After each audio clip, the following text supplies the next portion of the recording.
Jadi Assalamualaikum warahmatullahi wabarakatuh. Selamat siang semuanya. Pada kesempatan kali ini aku mau membahas tentang Raptor Software Flowchart Interpreter. Nah, bagi kalian yang belum tahu apa itu Raptor Software Flowchart Interpreter, merupakan sebuah program yang dikembangkan untuk sistem operasi Windows, untuk sistem minimalnya yaitu Windows XP. Dan program ini itu free.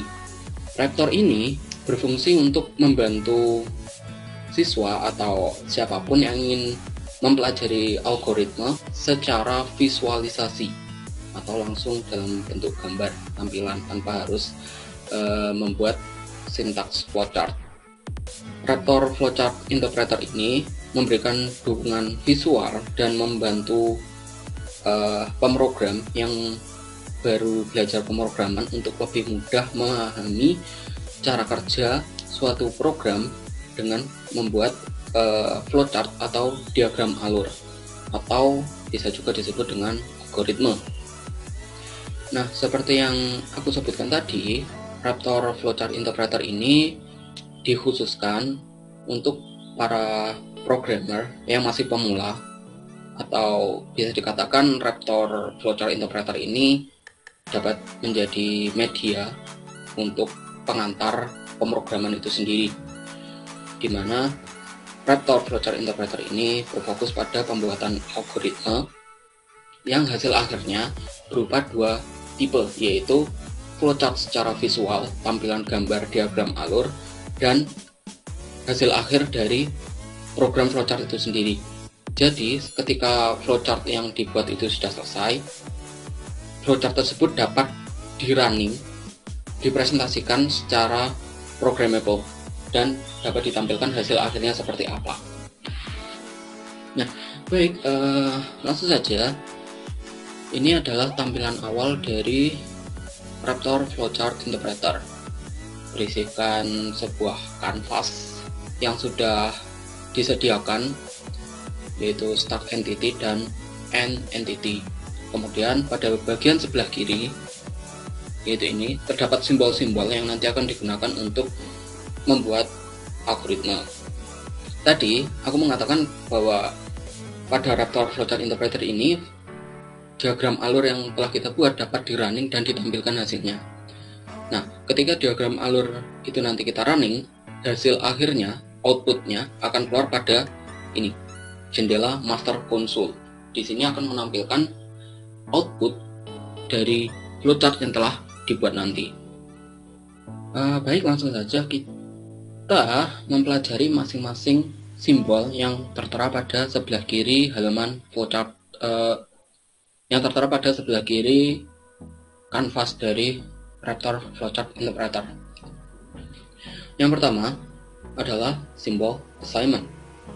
Simbol assignment di sini digunakan untuk membuat suatu variabel pada Raptor Flowchart Interpreter. Selain itu, fungsinya juga digunakan untuk memberikan nilai pada variabel tersebut serta menentukan perubahan nilai pada variabel. Semisal, ketika suatu program dijalankan, setelah user menginputkan inputan, maka variabel tersebut akan dilakukan penambahan atau pengurangan atau diubah ke nilai tertentu. Nah, jadi sebagai contoh,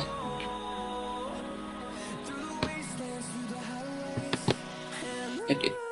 Nah, pada menu edit simbol assignment terdapat dua kolom yang harus diisi. Yang pertama di sini adalah set. Set di sini digunakan untuk menuliskan nama dari variabel yang akan kita buat, semisal n. Kemudian kolom to di sini digunakan untuk memberikan nilai atau menentukan perubahan nilai pada variabel n. Semisal kita memberikan nilai 0 pada variabel n, maka pada kolom to ini kita tuliskan 0. Kemudian klik done. Nah, setelah diberikan nilai dan di set nama variabelnya, maka pada kanvas Raptor Flowchart Interpreter akan tampil seperti ini. Nah, kemudian bagaimana cara kita memberikan perubahan nilai pada variabel n ini? Nah, contohnya sebagai berikut. klik edit.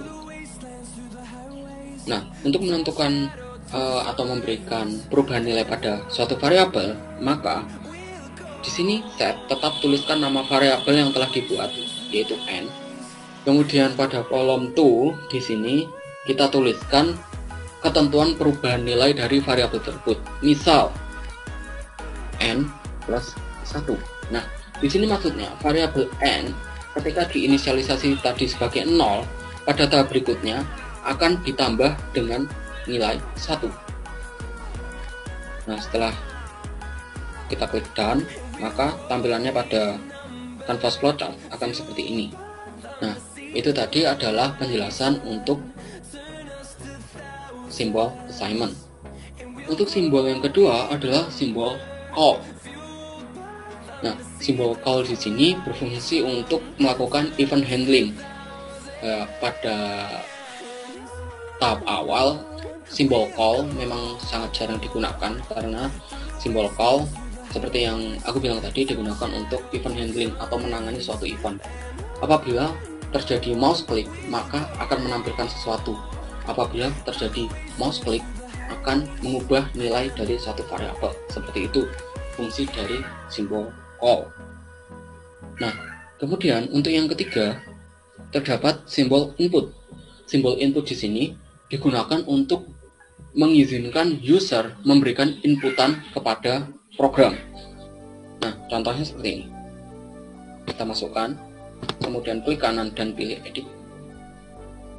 Nah, di sini terdapat dua kolom, yaitu enter from here dan enter variable here. Enter from here di sini bersifat opsional, di mana enter from here diisikan kalimat tambahan yang kita inginkan. Semisal masukkan input. Nah, seperti ini. Perlu diingat pada enter from here, karena ini bersifat kalimat yang opsional dan bertipe data string, jangan lupa menambahkan tanda petik buah pada awal dan akhir dari kalimat yang ingin kita tambahkan, seperti contoh di sini. Nah, kemudian pada enter variable here di sini sama pada set untuk simbol assignment, yaitu kita memasukkan nama variabel, semisal n. Kita klik done.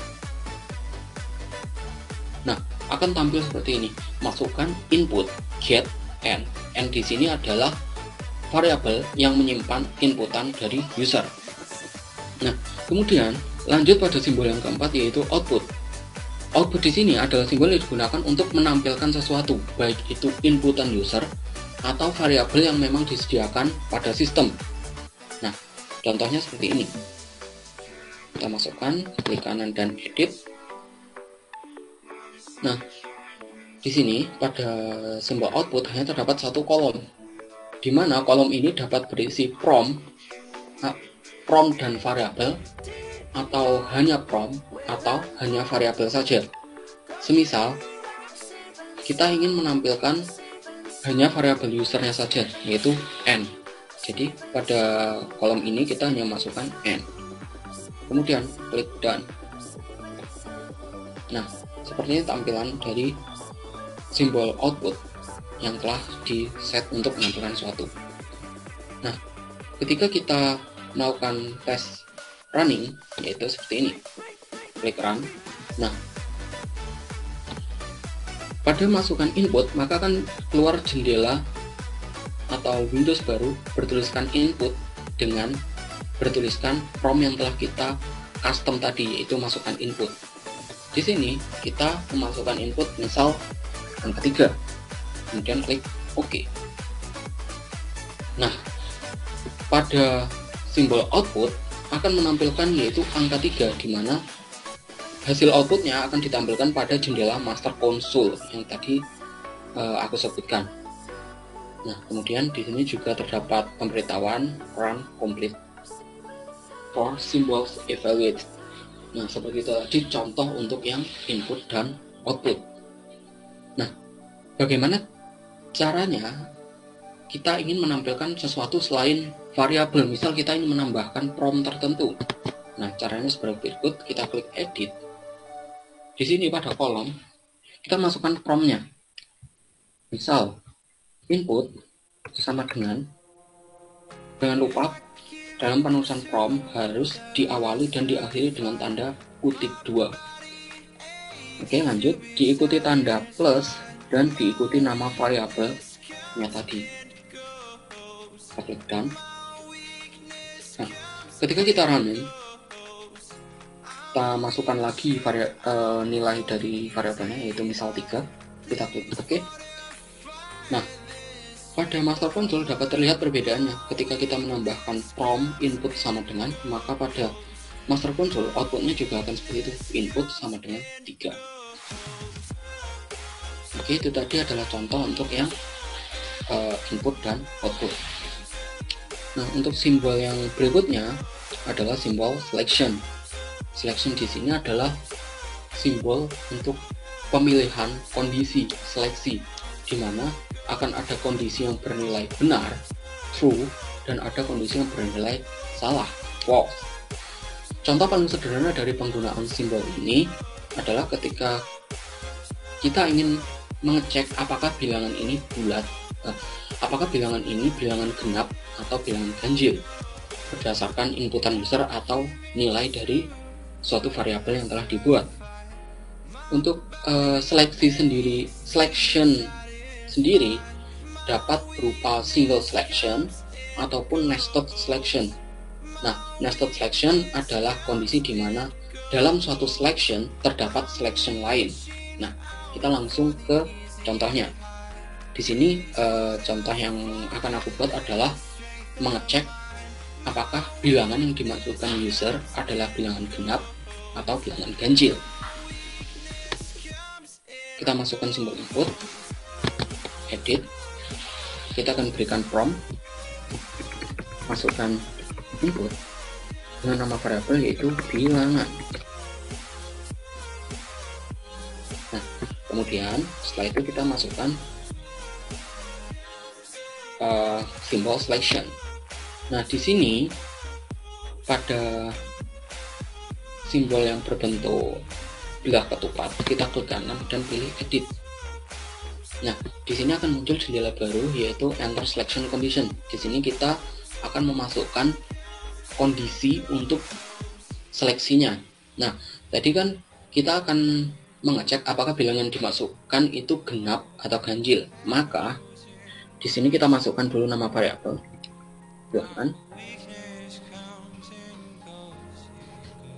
modulo 2 sama dengan kita klik done. Nah, maksudnya bilangan modulo 2 sama dengan 0, di sini akan dilakukan pengecekan apakah nilai dari variabel bilangan ketika dibagi 2 akan habis atau bersisa. Seperti yang kita tahu bahwa bilangan genap jika dibagi 2 maka akan habis atau bersisa 0. Maka pada ruas yes atau true kita berikan output, kita masukkan simbol output dan edit. Cukup memberikan prompt saja atau kalian ingin menampilkan sesuai keinginan kalian. Di sini aku akan menampilkan nilai dari variabel diikuti dengan dia termasuk ke bilangan genap atau bilangan ganjil. Jadi bilangan plus tanda kutip 2 untuk prompt adalah bilangan genap. Nah, pada ruas yes saya memberikan output bilangan adalah bilangan genap karena habis dibagi 2. Kemudian untuk ruas no bisa dibiarkan kosong, dimana ketika kondisi salah program tidak akan menjalankan apapun. Nah, karena di sini kita akan membuat pengecekan apakah ini bilangan genap atau bilangan ganjil, maka di sini kita juga tambahkan output yaitu bilangan adalah bilangan ganjil.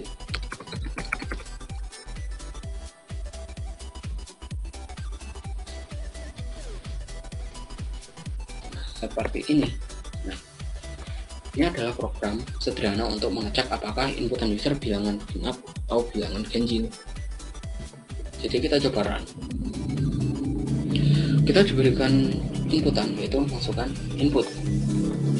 Pertama, kita coba masukkan angka 2. Nah, setelah dicek 2 habis dibagi 2, maka pada output akan menampilkan 2 adalah bilangan genap. Nah, kemudian kita cek lagi apabila kita memasukkan kondisi bilangannya ganjil, misal angka 1. Nah, pada output akan menampilkan 1 adalah bilangan ganjil. Nah, seperti itu tadi adalah contoh dari penggunaan seleksi. Nah, untuk simbol yang terakhir adalah loop. Loop di sini digunakan untuk membuat suatu perulangan pada program. Semisal, contoh paling sederhana, program diminta menampilkan tulisan aku sebanyak 10 kali. Itu adalah contoh paling sederhana dari perulangan. Pertama-tama kita masukkan simbol assignment untuk membuat variabel. Di sini aku membuat variabel n dengan nilai awal yaitu 1. Kemudian kita masukkan simbol loop. Nah, pada simbol yang berbentuk belah ketupat di sini kita masukkan kondisi, karena kita tadi ingin membuat program di mana akan menampilkan tulisan aku sebanyak 10 kali, maka di sini kita set program akan terus berulang di mana n kurang dari 10. N kurang dari 10. Nah, karena di sini pada Raptor Flowchart Interpreter simbol loop merupakan invert loop, maka ketika kita ingin membuat kondisi di mana kurang dari, maka simbol yang dimasukkan adalah lebih dari. Ketika ingin membuat sesuatu perulangan yang lebih dari, simbol yang dimasukkan adalah kurang dari. Kemudian kita klik done. Di sini kita masukkan simbol output, edit. Nah, karena kita tadi hanya ingin menampilkan tulisan aku sebanyak 10 kali, maka kita hanya perlu membuat prompt yang bertuliskan aku. Nah, setelah itu kita gunakan lagi simbol assignment untuk menentukan perubahan nilai dari variabel n. Di sini n plus 1. Nah, kenapa kita perlu menambahkan lagi simbol assignment? Simbol assignment di sini digunakan untuk menentukan perubahan nilai agar tidak terjadi infinite loop atau perulangan yang akan terus terjadi. Nah, ketika simbol assignment di mana n di sini akan bertambah 1 untuk setiap perulangannya, maka program akan berjalan sebanyak 10 kali saja, karena setiap kali perulangan nilai n akan bertambah 1. Nah, kita coba run. Nah, karena tidak ada permintaan input dari user, maka program akan langsung berjalan tanpa meminta inputan dari user.